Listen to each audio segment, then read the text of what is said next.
Alhamdulillah wassalatu wassalamu ala rasulillahi sallallahu alayhi wa sallam. Matenda majjuga Allah subhanahu wa ta'ala tusabase ebyengera n'okusaasirira ekitiibwa Muhammadin sallallahu alayhi wa sallam. Omuntu mu kintu kyonna kyakola aba alina okuba nga akipulaaningidde okuba nti kitambula bulungi. Oba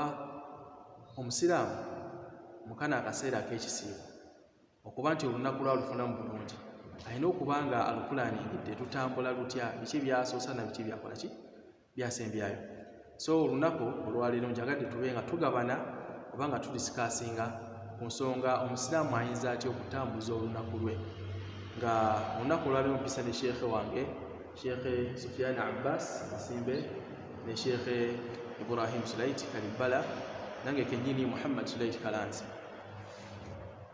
Bashekhe mtuwezeeko. Assalamu alaykum wa rahmatullahi wa barakatuh. Naam, kati nga tuyanjudde ensonga eyo. Mulaba muti omusiraamu yanditambuza atya olunaku lwe, biki byandinyize mu lunaku lwe okuba nga afunamu bulungi mu kisiibo kino. Naam, kisinziira omusiraamu yenna engeri gy'ateekateekamu obulamu bwe. Wali agamba nti nze ntandika baada salatu subuhi.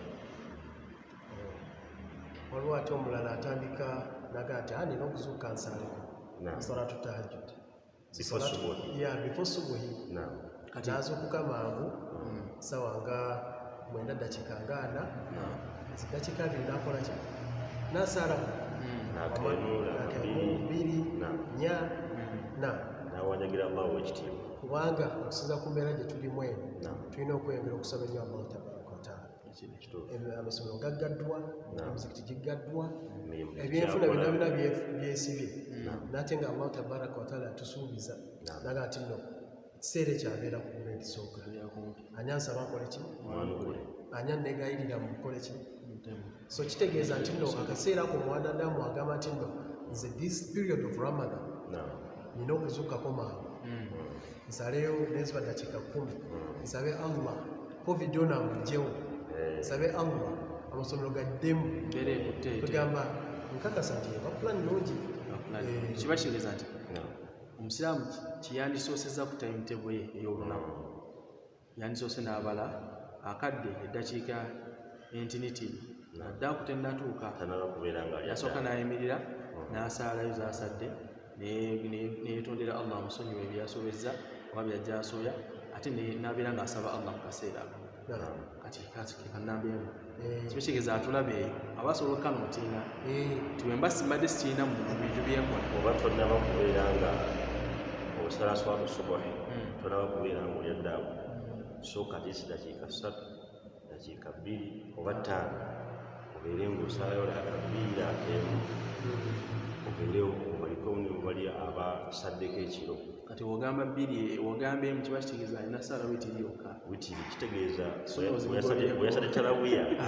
yasaddeyoko yaleseeyo yeemu nga naera wabaagi kimu yandisoose n'asala ebbiri tekirina buzima okwongera ekirungi ku kirungi kiba kirungi.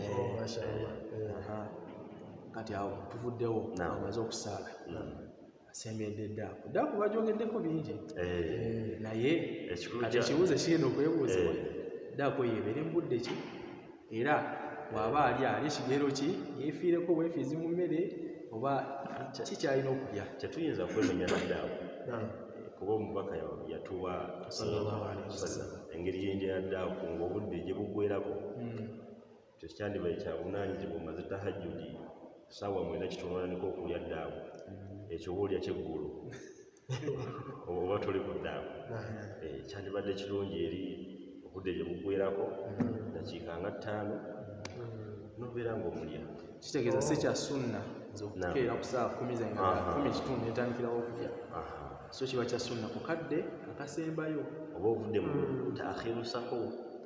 Eno kisinziira ku muntu ndyayi kubanga abantu abamu asobola okulya sahur mu dakiika nga 5 omulala asobola okubeera nga alya mpola okuva ku ssaawa nga 10 alyayo mpola mpola. So buli omu yeepima alabe naye what to bear in mind ekintu ekisinga obukulu kumanya nti nno nabbi yagamba atya nti nno okulya ddaaku mukukola ki mukukereese exactly then ate eri the opposite kiba kitegeeza nti n'omukereesa ddaaku mulimu hikima mulimu ekyekwese nti abantu abamu amala okulya ddaaku alya ssaawa 10 kitundu n'agamba kansooke neebakemu agenda ozuuka nga zirisanga obudde bubeera buwanguasanja eswala enguyise ebiseera ebyo abasubiddwa empeera zimuyise bingi nnyo so kiba kitegeeza nti bw'alya ali nga obudde bugwayo kati akaseera akaddako awo eddakiika amakumi nga eddakiika nga 10 ezibulayo yandikoleddemu ki ozi nekiri ekirala before even that eri ensonga ya salatu tahajjud omuntu ayinza ozuuka n'asalako n'awummulamu okubato kubanga kitahajjud that is the meaning nti omuntu azuukuse ate naba nakola ki bw'aba nga asobola okontrolinga akadistance akali awo batayimu eri makati yes kuba toyinza okukagira n'oyitawo buyisi neddaaku nakuyita kati akadde kali maze okulya ddaaku obudakiika obwo tusubuhi kuba kati okusinza ku kiseera kyakakati abantu right now bamala okulya ddaaku awo 10:32 awe watyo right now so omuntu abeera nti amaliriza okulya ddaaku kyandibadde kirungi abeere nga agenda mu adhkar nasoma mu adhkari zaawo exactly qiraatu alquran nayisa kusuula zamanyi aba ina alfatiha yokka faqra'u ma tayassara min alquran diringana eyo ate twesibako ekyo twongereko ku Qur'ani yaffe tubijjemu omuzannyo naye gamba nti kyenina baŋŋamba nsome ekyo yongerako kuba ramadaani empeera ennyingi twakisomako ayo empeera ennyingi ezisingamu zyolekedde mu Qur'ani kukisoma ate mu kiseera kino omuntu asobola okugamba era twakola ku musomo gw'okubeera nti omuntu asobola okukwata aya emwemu kitegeeza ekisibo kiggwerako omuntu asobola okubeera nga wakati waddaaku waneeno nakwata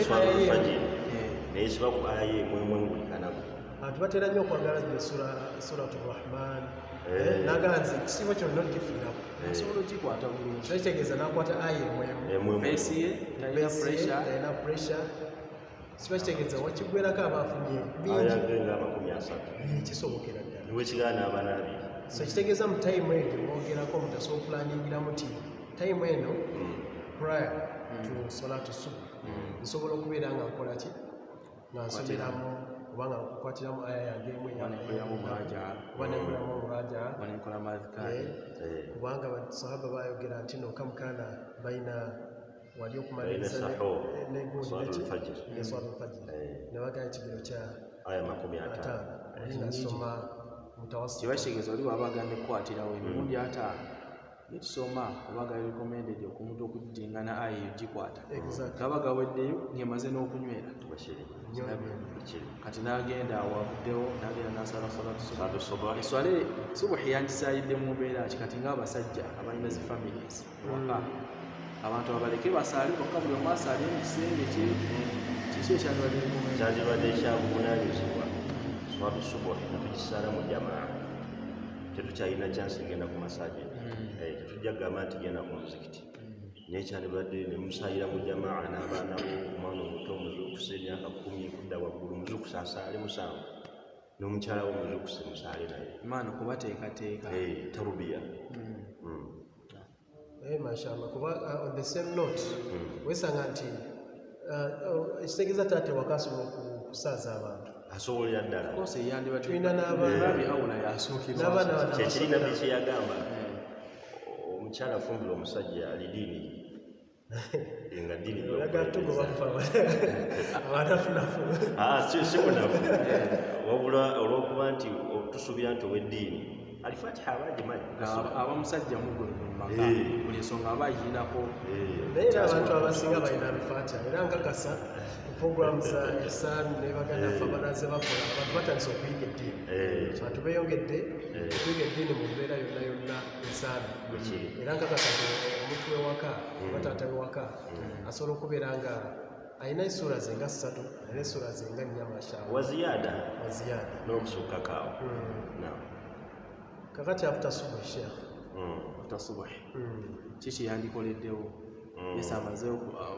okusaala subuhi asigaddeyo ku lusaalo kikyakolera ku lusaalo kubanga akadde kali batugambanga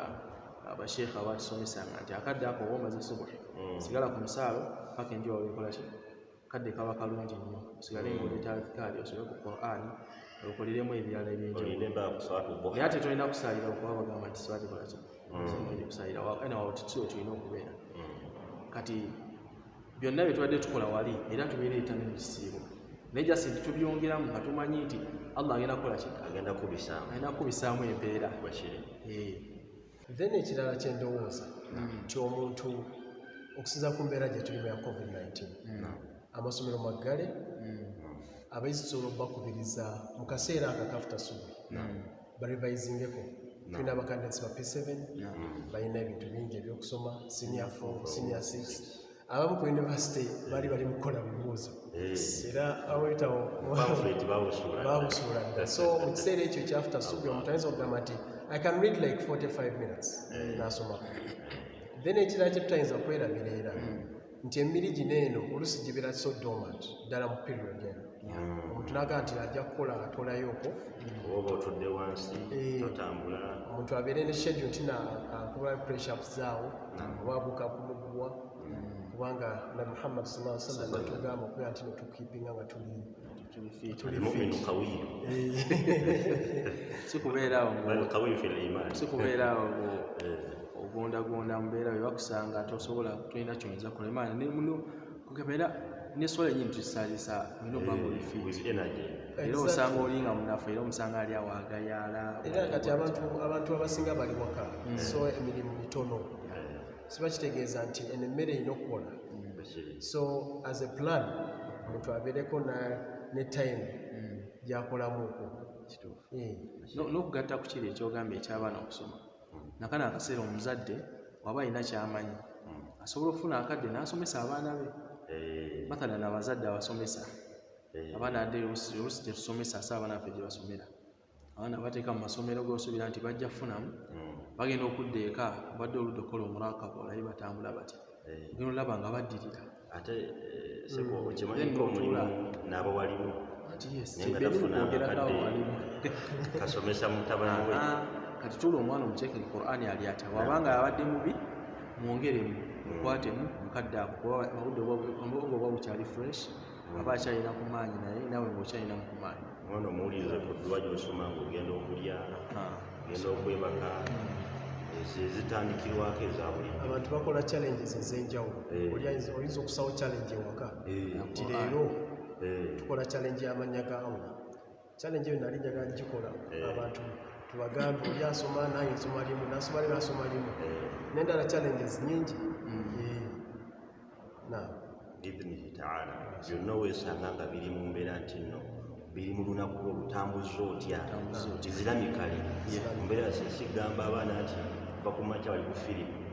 bayitha okyogeddeko kati tuli ku abaana batulako bita busopusi obusimayi buina ne batula kuba ku makya ne maama kati osanga omwana maama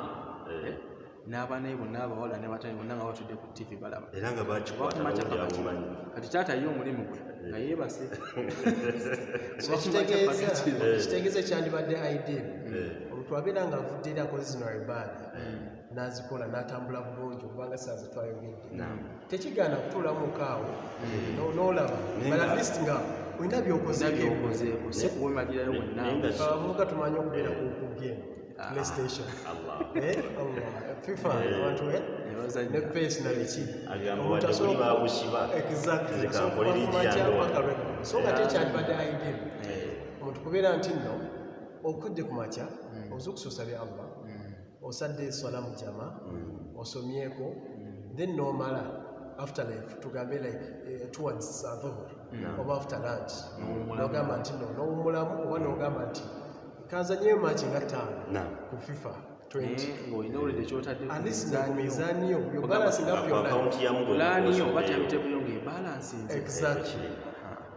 kati awakadde ka dhuhuri waawo wonna obudde bwonna bwa family time omuntu bwebabeera family abantu babeera tewali kufumba kyamisana kutegeka nyumba biki then after dhuhur nga abantu bewaka bamaze ogisala mu jama I think omuntu asobola okuwummulako in fact waliwo ne alqayrura kugamba okuwummulawo kunene emisana yakakozesanga kafuluswa sikuba bakufiirawo naye owummulamu like that it can go to an hour kubanga kino kikuyamba okubeera nti no at night you're fresh when you're having tarawih you're able to handle like 8 rakas because wawumuddeko ki emisana bulungi ate mutusomesa nti otulo tw'omuntu nga yasiibye iraana wafi singa so kitegeeza empeera z'okusiiba then neweebaka kwebakamu okwo ng'olesa enniya y'okuwummula twa ibada then neyo ensonga eri gye mwayogerako eya siwaaka nayo nkulu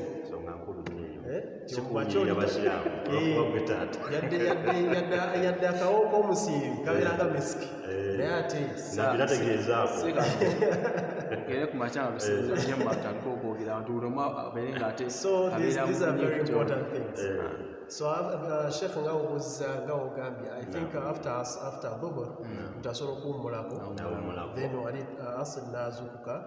n'asaala leke tutalina kwerabira abantu bagayala mu kisiibo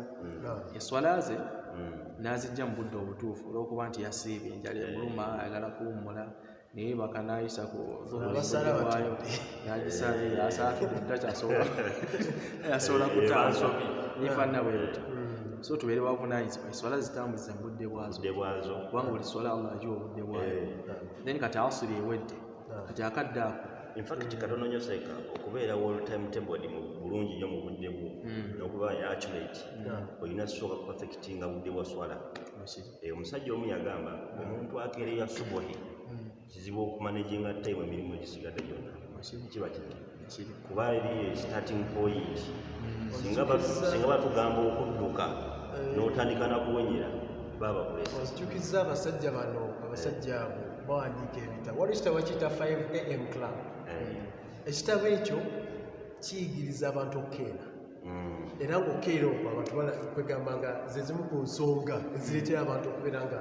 mashallah they're productive in the morning exactly so kibakiza nabo nawandiika ebitabo ebyo nabakopa waffe babijja mu busiraamu kati fe abasiraamu tuli muki they do a lot of research kubanga basoma ate bawandiika ate fe aye yasooka iqra abantu abasinga twagyerabira don't actually tetwagala gibeerako tunoonyaamu zino aya yadullahi maa ljama ez'okulusiniya tugende kukiddako kati tubadde ku kaseera after asr ka extension yako kigeza omuntu aba yeteeka futaali wamuteeseteese tusuubirawo kyamaanyi nnyo ate nekiwe kibeera ewaka yesi maama afumba oba yesi mukyala waako aye gwe seekagala si kwebaka ate seekayogera ku kintu ekyo fakiti yataba mwami abasajjaka kuba nabi muhammadi sallallahu alaihi wasallam bwe yabeeranga yeetaaga mukyala we okwogerako naye obanga abafumbo bwe yamusanga nga ayoza engoye nga basooka ne bazooza bonna then alyoka amugamba naye na issue nga tugikwasaganye ennaku zowaliwo challenges zigenda mu maaso abavubuka osanga akutte mu ŋŋano ali mu kuyambako mukyala we so I think that is a very good challenge tobera sekibotte tebirina bana tulina okutambula sekka tekirina buzibu ng'omukyala ali wali eri abadde akyayoza bintu omusajja n'ogera n'okwala esigiri n'okuma omuliro tekirina buzibu era mu kaseera kennyini prior to maghrib usibuka omuntu oli gwe twayogeddeko agamba nti alina programu ya Quran asobola okubeera nti naddamu n'asomako n'abaana be abanyweza exactly nsonga nkulu nnyo kubanga ekirala ekiri ku Quran eyo nti yo wadde however much we have this program during the time but still kuba Quran bw'ojjukirayo bw'oti ng'odduka ng'oyisaamu togamba nti bwe ziwera ssaawa 3 Quran eba eggaddwawo no kyobula bahufaazu baba ne Qur'ani zaabwe ntono muswavu jaibi batera ziteeka wane olugira nga alijjayo ennaku zino byayanguwa ebeerawo kusimu if you confirm tena buzibu oba nayo tunakola kati tugenze mu kusiibuluka kati awo okusiibuka timetable yabadde ayanguyirize alwiseewo ye alaba atya obudde automatically alina gayana sunna taajjulul fitr okwanguyiriza okusiibuluka naye ate si okwanguyiriza okusiibuka nga olete bunnatu maana ayanguyirize waliwo kaayida egamba man istaajala bishaiin bw'oyanguyiriza ekintu qabila awaani bakupanishinga so ojja kubeera nga tofunye embeera za lunaku singa onaayanguyiriza mu kisiibo olunaku lwonna kati tumazeeyo maze programming amaze okusiibuka nezaawo magharibi yange egisaala emba ngimaliriza tetusuubirawo mirimu mingi awo emirimu egiba giriwo tugimanyi giba gyakulya kati maliriza okulya naye okulya si kulya kufiirawo olyako omuntu ayinza okwebuza asookidde ku ki kubanga kati embeera zanjawulo embeera yakalubyemu amenvu tegakulikako nanasi za bbeeyi emicungwa otunda tugamba amazzi katugambe nti omuntu amazzi go gabeerewaawo tegeetaaga kugula at the same time nga tukubiriza abantu always tikati mu kiseera kinene tulina kubeera bumu oli neighbour oguze ebiwago 2 mweko kwota aliiseko abantu be okusibuka kuneeno kukulu nnyo olubuto luneeno omuntu nasuubukira ku kintu nga kiri soft for example amenvu watermelon biki ebyo ekiraba then wali eri waba amaliriza maghrib otandika okulya emmere olubuto mashamba luli ready to receive the food otherwise ebintu byokujja oli n'atandika ku kapiraawo kikomando it is not really ethical, it is not recommended. So omuntu yandibadde amanya empeera eziri mu kusiibulula omusiibo kyanga tujja kikolako nakyo kati awo tumazeeyo okulya taali waffe kati awo n'alumba Aisha n'agisaala then naddako ki kati ekyebuuzibwa yes kiri mu program naye omuntu okumutangazaamu tugisaala tutya mbona obudde era nga mbeera zaffe ezamulisa tarawe mu mbeera eryannaokweta eno mbeera twagisayiranga ku masajidi naye ate ejjuka nabi Muhammad sallallahu alaihi wasallam yasooka n'asaaza abasiraamu constant ne bajjumbira nnyo tarawiya naye nabbi olw'okutiirira n'agamba olunaku olwaddako teyajja kitegeeza yagisaalira ewaka era tekiinamu kabikonnakonna kolaki but the problem is taata anasobola okusaala waliwo kavidiyo akaalabikaawo musiraamu ng'ali mu kwefiirako naye nga byasomaairungi so kyetufunamu tubagamba abantu tubaneetwefeeko tusome Qur'an tukirongoose baabalooza oba tuli kuki naye kati kana akadde mwebalabire ekintu ekyo tubamugamba taata tusaala mu masajidi mubeeramu eddalasa abo bamuzeeyi mukulu tebagala kutuula kusoma n'abavubuka kale bamuzeeyi mukulu bo balina ensonga nti kale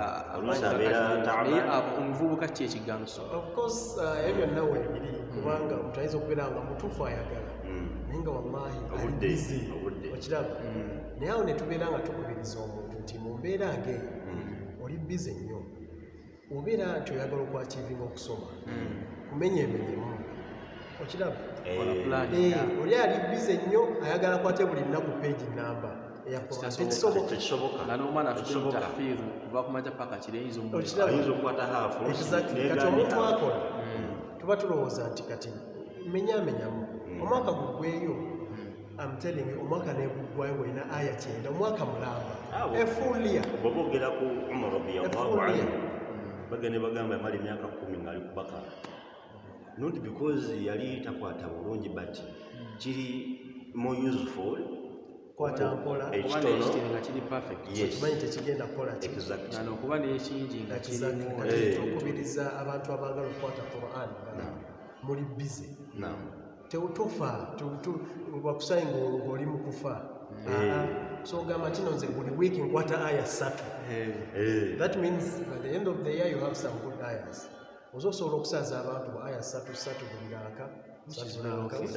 Nze bwe mba nina Fatiha yokka eswala ngibeeko. Ezo jiva Fatiha nkulu ku swala. Ate yayinza okugamba nkulu okuzina eno ez'obwatteekwa naye ate wali kutalabuya seeka atusaalizanga waneeno juzo namba juzo 2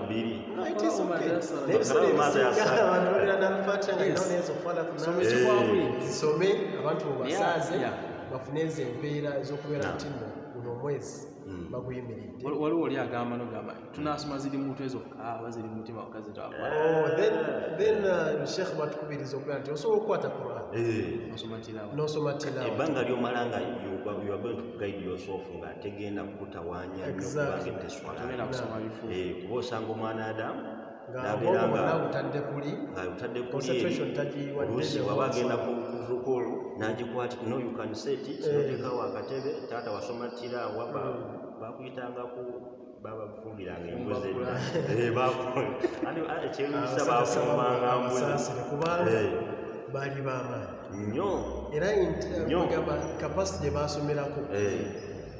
twegomba bwegomi naffe tugyeyongere era batukola omusingi gw'amaanyi baali banjawulo sallallahu tabaraka wataala bakadde bafabonna bonna abayite nattete eyo wonna yonna eyo sabama abayingiza gira nga tababaza kubanga singa tetuli wano kubeera nti notujukiza abasiraamu abajungute abasajja they left their homelands ne bagenda eyo mwezi aba ne bagenda wa yonna yonna nga banoonyamu kusiibwa. So kati mu nfunze tuba tutunulidde awo obudde kiba kigeza ate butushinga ku buli wetwatandikidde kati timetable y'omusiraamu engeri gyalina ogitambuza mu bawa pulaani eyo olunaku ebemaze okuggwayo naye ekibuuzo mba nkiwajjaho eri abatulaba nkiza eri abatulaba nti gwe pulaani ye eri etya bw'obanga obutuwuliriza n'olabamu biki by'okolamu then kati jjamu ebibadde bibulamu bye twogedde yongere okuba nga ojja obusoosekamu mu pulaani eyo olunaku naye ekibuuzo kisigala kiri gye muli nti yo pulaani yo ng'omusiraamu ogitegesa otya mu kisiibo kino. Assalamu alaikum.